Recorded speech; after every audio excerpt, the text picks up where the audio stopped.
anti-crime strategies to curb all forms of crimes in the year 2025.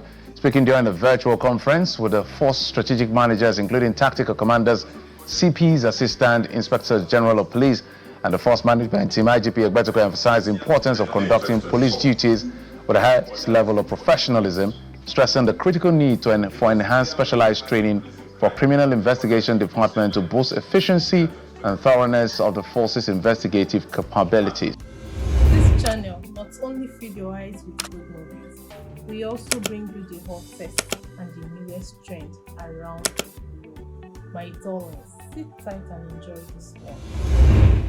So as we always say, highly litigated when it comes to politics of Rivers State, but let's come down to Lagos. It's the day after the third-term Speaker of the Lagos State House of Assembly, who had been a member of the House since 2007, Mr. Mudashiru Ajayi Obasa, was impeached, accusing him of multiple statutory and financial infractions. Mr. Obasa served from June the 25th up until he was impeached on Monday, January 13th, 2025, becoming the second longest serving Speaker in Lagos State. He was subsequently replaced by his deputy, Mojisola Miranda. Mrs. Miranda, who represents Apapa State Constituency 1, was a former Chief Whip of the House and now makes history as the first female Speaker of the Lagos State House of Assembly, while Mr. Mujid Fatai is now the Deputy Speaker of the Lagos State House of Assembly. It's an emergency plenary session at the Lagos State House of Assembly, one that culminates in the impeachment of the Speaker, Mudashiru Obasa. Allegations against him are numerous, following a motion moved under the matter of urgent public importance by Femi Said. The former Speaker faced accusations of a litany of infractions ranging from gross misconduct and poor leadership, which includes perpetual lateness to legislative sections and meetings, high-handedness and lack of regard of members, gross abuse of office and privileges, intimidation and oppression of members. Always in the interest of sovereignty, integrity, solidarity, well-being.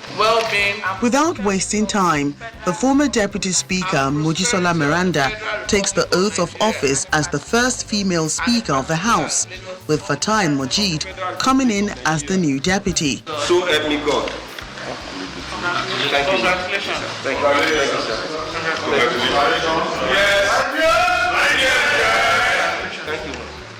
The clerk of the House, Olalekan Onofeko, is not spared as the lawmakers suspend him for alleged financial misconduct. Mr. Onofeko is suspended to pave way for investigation into the alleged financial impropriety that is of interest to this House. I so move. The new Speaker, Mojisola Miranda, assures the House and Lagos residents of putting the people first in any decision taken. Right Honorable Laha Mojisola Miranda, the Speaker of the 10th Assembly of Lagos State House of Assembly, promise to work with each and everyone and operate an open door policy. Continue to work for our fellow Lagosians, Lagos residents, everybody, and also work with other two arms of government, the executive and the judiciary. Congratulations, man. The lawmaker representing Epe Constituency 1 says change is the only constant thing in life and the people must embrace the new leadership of the House. The Constitution made it clear that the House has the power to regulate its proceedings. So the members of the House felt they've had enough of the Right Honorable Mudashiru Ajayi Obasa, and today we have unanimously agreed that Right Honorable Mojisola Miranda last but become the new Speaker of the House.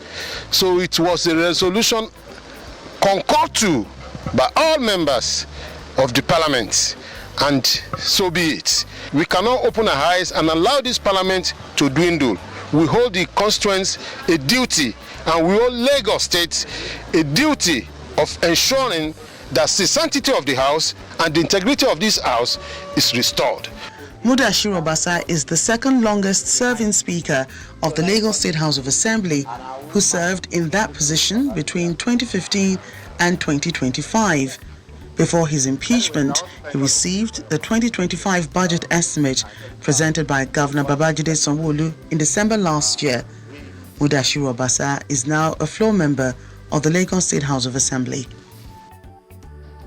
Well, that impeachment of Mr. Obasa may have come as a surprise to many people, but for some prominent leaders of the APC here in Lagos, it appears to have been long overdue. And that's according to Faud Oki, who is one of the party's leaders in Lagos. Speaking on our program Politics today, Mr. Oki explains that the former speaker has been at loggerheads with members of the House and some others. Events of the last 3 weeks or thereabouts, it became obvious that the best thing that can happen to the state, and particularly the parliament, the legislature in Lagos, is for him to step aside and allow, a fresh infusion of leadership at the parliament. So I think this is something that's been expected the last 2-3 months, particularly the last 2 weeks. It became very obvious that there is need for a change in the leadership of the parliament in Lagos.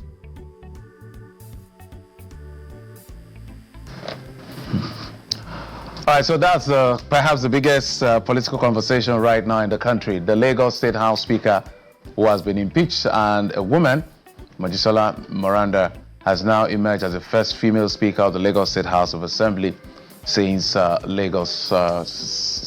This is the first time, literally, in history. But we have to go back to what played out as to how things got here. But we'll focus more on the legalese and also about the politics. Let's bring in our guest, legal practitioner, Mr. Alan Shawore. He joins us from Akorede on the state capital. Mr. Shawore, thank you so much for coming on the program. Yeah, good afternoon, and thank you for having me. All right, so let's get your take on what is playing out in Lagos broadly before we get out to some of the legalese that I would like your intervention on. Yeah, it's in politics, even generally, change is inevitable. And now we have that biggest news coming from Lagos that the Speaker of the State House of Assembly has been removed. So we have to cope with it, and I want to say congratulations to both of them. He is one of the most successful Speaker of the State House of Assembly that Nigeria has ever produced. Okay, let's talk about some of the legalese. They have mentioned the fact that financial infraction, high-handedness, disrespect to the governor, and all of that. I'm going to go into all of that as much as time allows, but let's talk about the summary termination of a Speaker of the House of Assembly. If you go to Section 92, if my producer can roll it up for me, Section 92, subsection 2C of the Constitution, I want you to give an interpretation to this section, because this is where we look at and say, from what the law, the nuances of the law appears to say, the House members, they don't need any reason to impeach a Speaker. If they wake up on the wrong side of their bed and they're able to put together a resolution and get that to third, they can remove a Speaker. Is that what the law is saying here? Yes, absolutely. By the virtue of the provision of Section 92, Sub 2 of the Constitution of the Federal Republic of Nigeria, and other relevant laws, including the House Standing Order, the Speaker of the House of Assembly of any state in Nigeria can wake up in the morning as a Speaker, resume in his office, and come back in the evening as ordinary floor member. What the only condition that is necessary by the provision of this session is the 2/3 majority. They do not have to give any explanation. In most cases, what the legislator does is to name that nebulous allegation misconduct. How do you interpret misconduct? Even if you eat as a speaker from your house or you eat only from your wife, the majority of member, 2/3, as this case may be, could be interpreted as misconduct. In other words, the majority can say, why don't you eat from other women? Why are you eating only from your wife? So that is the implication of that session. So it's just one condition. Yeah. Third majority. Yeah, this guy is gone. Okay. That is class captain. First among equal. Okay, because this was brought, so I got to know about this section closely when a speaker of the, I think, Cross River State House of Assembly was impeached. And one of the people that moved the motion, I was talking with him on the show, and he said, we don't need a reason. For whatever reason we are giving is just a moral argument. Do you see that as a lacuna, giving the House members what I consider an open-ended latitude of discretion to remove speakers and deputy speakers summarily? No, you see, the Constitution is kind enough.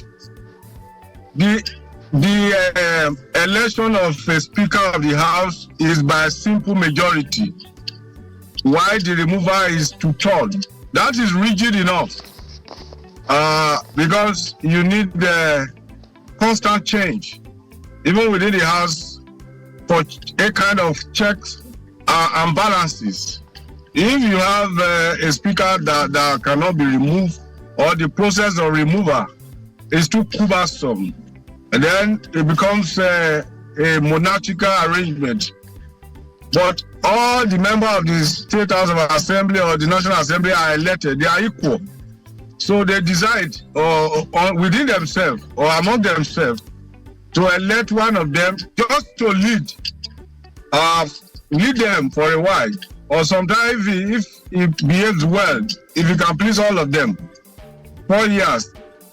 But if they have any reason, I think that 2/3 majority is rigid enough. It's not easy to gather the signature of 2/3. In other words, divide the House into two parts.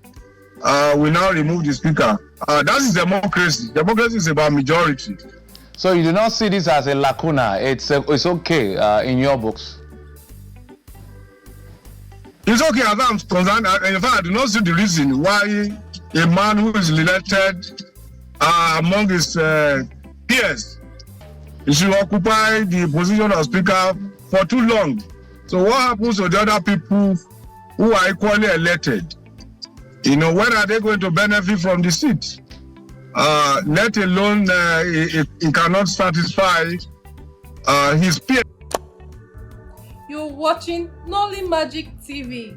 My joy is to keep you updated with the latest gist. And your joy should be subscribing to this channel and giving this video a thumbs up, please. Yes. So it's not a lacuna. It's stringent enough. Even in a country where they practice a parliamentary system of government, where the prime minister is elected, they impeach the prime minister almost with the same process, let alone the leadership of the house. All right, so let's talk about the relationship between the executive and the legislature. Depending on who you're speaking to, it will be interpreted differently. I want your own interpretation. On one hand, people are saying Mudashiru Obasa had gone overboard by disrespecting the governor. He went to present a budget, kept him out waiting, and the leaders of the party for like 4 or 5 hours came, didn't extend courtesy, and then began to make assertion as to it's not as if he's not competent, but that is not within his radar. And they also referenced the issue of when the House of Assembly received the nominees for commissioners, they rejected about 17 of them before some intervention happened and all of that. So what do you see forget the disrespect and the verbal, maybe some of the excesses, perhaps, quote unquote, of the speaker, but what do you see as a lawyer? Did you see a strong check and balance or an overbearing leader of the legislature? It's overbearing. Nigeria, we have been complaining about the legislative arm. In fact, we normally call them rubber stamp. So for me, seeing the leadership or a speaker who can reject the commissioner nominee of a governor, it shows that the Nigerian legislature or the legislative arm of government in Nigeria is developing. In terms of the development of the legislative arm of government, we categorize them into 3 or 4. We call them reactive, proactive, or marginalized. The legislative arm of government is still at the stage of marginalized or reactive.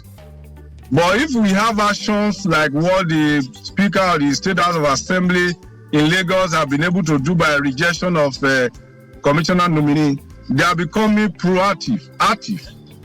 So it's a welcome development. I do not see it as overbearing. The legislative arm of government in democracy is the most powerful. They have to screen even the judicial officer, including the chief judge. They have the power to budget for the governor. They have the power to remove the governor. I hope and wish that the legislative arm of government in Nigeria will come to the realization and the consciousness of their power. And the moment they understand this, Nigerian democracy will be more strengthened, particularly the oversight function. If the House has the power to remove a governor, and we have so much executive recklessness in Nigeria, so it goes to show that the legislative arm of government or the legislator, the Nigerian legislator, still have more to do. All right, let's talk about some politics mixed with the legalese, and I want your intervention on this particular one as well.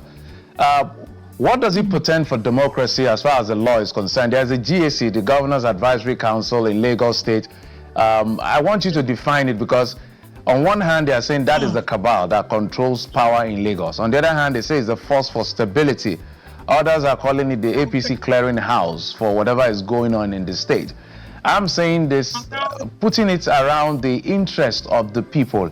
Is this in the best interest of the people to have this level of force? Because we understand that the GAC had met with the president on the side complaining about Obasa, the former speaker, and things actually snowballed and got to where we are today. Definitely that cannot be the interest in the best interest of the people.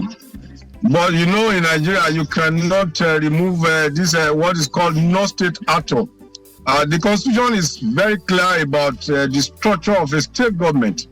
The executive, which the governor is the chief executive officer of the state, the legislative arm by the speaker, and the judiciary, which are the chief judge and other judges. So, but in Nigeria, we actually have what you just described as the cabal, but I call them the non-state factor or the non-state actors, who, in talking ultimately, who decide in most cases even what happens within the formal sector. So I am not surprised that we have that strong structure, political structure that which is informal, which is not recognized by the constitution, but which regulate the activities of the government. But definitely, as much as a lot of people may hail it, it can never be in the best interest of the people. But it's good for maybe the leaders. It's a kind of clearing out, just like you have said, because the governor, the politician may not have enough time to sit down with all the political interests, to reconcile all political interests. So they go all out to form this structure, which is the ultimate decider of political permutation. It is only in Lagos, just that the Lagos one is now recognized, almost becoming institutionalized. But I say again, that cannot be in the best interest of the people. So it will only serve the interest of the politician, the leader. So what does this say about intra-party dissenting voices? Because less of the excesses, of the alleged excesses of the speaker? Yes. Lagos is a very big state, and it's a state that has been controlled by the same party for a very long time. So that is why some of these things are playing out. But your question about the intra-party, again, this is an opportunity for opposition political party to come and be more active, or if possible, proactive, because the role of opposition is to ensure that the government is put or is told to do what is right. So democracy is about opposition putting.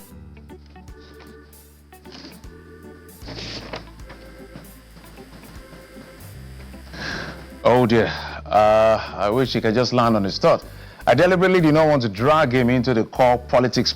Just let's stay with the legalese, because a lot of politics is actually developing. Of course, you know that in the mix of all this is the issue of Mudashiru Obasa's ambition to succeed Sanwo-Olu, and there are so many names that have been mentioned, including the president's son, the former speaker of the House of Reps, some other political bigwigs who are trying to succeed Sanwo-Olu. So that conversation will be for another time. But I must thank you, Mr. Alan Showore, a legal practitioner who joined us via Zoom from Akure, the Ondo State capital. Thank you so much for coming on the program.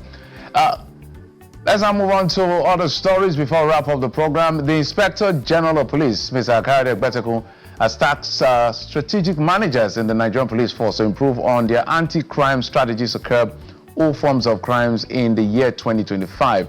Speaking during a virtual conference with the force strategic managers, including tactical commanders, CPs, Assistant Inspector General of Police, and the Force Management Team, IGP Betekun emphasized the importance of conducting police duties with the highest level of professionalism, stressing the critical need for enhanced specialized training for criminal investigation department to boost efficiency and thoroughness of the force's investigative capabilities. Last year we recorded reduction in crime in some states. We also recorded increase in crime in some other states. I want this year to be better. Comparing what happened in 2023 with the figures we have in 2024, I would say that overall, we didn't do badly in 2024, but there is room for improvement. In those areas where we had increase in crime, I want us to have decrease in crime this year. And in those other states where we have decrease in crime, I want crime to be further decreased in the year 2025. And to do this, we must start now. To be able to achieve this, we have to start now. I've already sent out signals to all command CPs to come up with your action plan for the year 2025 aimed at reducing crime in your state. I expect that before the end of this month, the month of January, I will receive your action plans. It is not just about receiving action plans, it's about your commitment to those things that you have identified you want to do and the strategies that you want to employ in achieving what you aim to achieve. Now, 7 persons have been confirmed dead and 5 people injured when gunmen attacked Taraba community in Karu, local government area of the state. Governor Abdullahi Sule visited the community to commiserate with the people and approve the establishment of military super camp in the community that's in Nasarawa State. Our correspondent Halima Gayam has a report.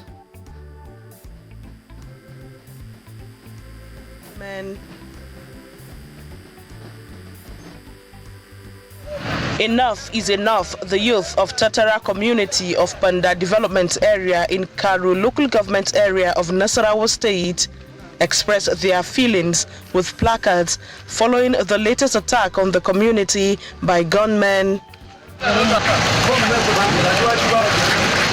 The youth are not deterred by the heavy security presence as they protest the death of 7 members of the community during the attack, which also left 5 persons injured. Unexpected, we don't from nowhere. We just start to hear the sound of gun from nowhere, and from there they started to killing people unexpected. Governor Abdullahi Sule visits the community alongside the Commissioner of Police and other security personnel to commiserate with them. He approves the establishment of a military super camp to cushion the security challenges of the area. We are responsible for your security, and we will continue as a responsible government to continue to support you and do whatever it is to bring peace to Tatara. Not just because of the crisis that you are having, but Tatara happens to be a border town.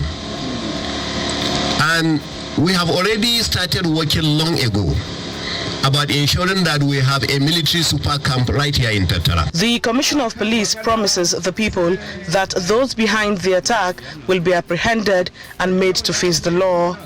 I'm assuring you as a police commissioner in this state, we will make sure that all those who have committed this heinous crime must be fished out and they must be dealt with. The community is deserted, women and youth in despair, while some others are making their way out. However, the youth are promising not to retaliate the attack. We want to assure you that the youth of Tatara Kondoro will not in any way retaliate this attack. Governor Sule tags the attack as unnecessary, maintaining that his administration would not tolerate any disruption of peace. Halima Gayam, Channels Television News. And that's it on the program. Thanks for your time and company. I'm Jeffrey Uzonga. You've been served on Lunchtime Politics. Bye-bye. Thank you for having stayed to the end of this video. You made me really happy. One more thing, click on the notification bell so anytime I make a video, you will be the first to be notified. See you on the next one.